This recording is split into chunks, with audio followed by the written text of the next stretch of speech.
What can you say about a battered wife? Husband comes home in a foul temper, husband beats wife, wife dies, and husband gets hanged for it. Happens every week. What we need is another killer like we had in St. Giles. How's about that, Miss Green? A bit more exciting, ain't it? Sells newspapers, that kind of thing. It's not about excitement, Mr. Clifford. We're reporting on real people's lives. I don't wish to report on murders in order to sensationalise them. I do it to pay my respects to the victims. Mrs. Wiggins should be remembered. Tom Clifford cackled.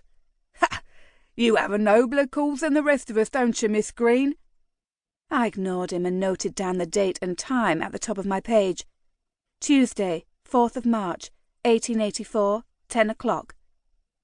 I folded my notebook closed, put it into my carpet bag and took out my umbrella, while Tom Clifford walked over to the police officer and began questioning him. Reporting on domestic tragedies such as these was upsetting. The death of a woman at the hands of her partner should have been avoidable, and sadly, it happened far too often. I wiped the raindrops from my spectacles, opened my umbrella and walked down to Wandsworth Road, where I could take the horse tram up to Westminster Bridge. Chapter 2. The typewriter was situated in the corner of the newsroom in the offices of the Morning Express newspaper. I sat myself in front of the machine beside a narrow, dirty window which looked out onto Fleet Street.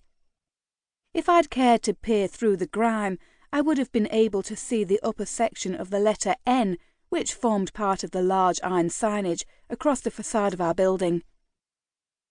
"You're not about to start making an infernal racket on that contraption, are you, Miss Green?" asked my colleague Edgar Fish. He was a young man with small, glinting eyes and a thin, mousy brown moustache. "Can't it wait till later? My head hurts.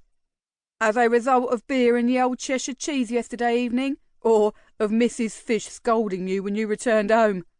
laughed another reporter, Frederick Potter, who was portly and curly-haired. "Neither, thank you, Potter, and I don't appreciate the slur. I have an headache because I've been working too hard." Frederick was still roaring with laughter when the editor, Mr. Sherman, strode into the room. Edgar swiftly removed the pencil from behind his ear and began scribbling on a piece of paper in front of him. Mr. Sherman removed the pipe from beneath his thick black moustache. "What's so funny, Potter?" His shirt sleeves were rolled up, and he wore a grey serge waistcoat. His slickly oiled hair was parted to one side. "Nothing, sir." "Good. Well, it seems Downing Street has finally realised that Sir Hercules Robinson is a man worth listening to," said Mr. Sherman. "Now he can resume his duties as High Commissioner in South Africa with the government's full support.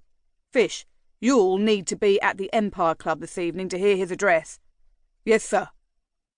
"It'll be interesting to hear the details surrounding Sir Robinson's uniform system of frontier policy." "It will, sir, yes," replied Edgar, sounding unsure of himself. "You haven't any idea what I'm referring to, have you, Fish?" "Well, I do, sir.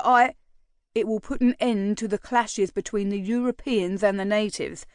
May I suggest that you take yourself off to the reading room sharpish and read up on the topic? You don't want to end up looking a fool this evening." "Too late for that," laughed Frederick. "What was that, Potter?" "Nothing, sir."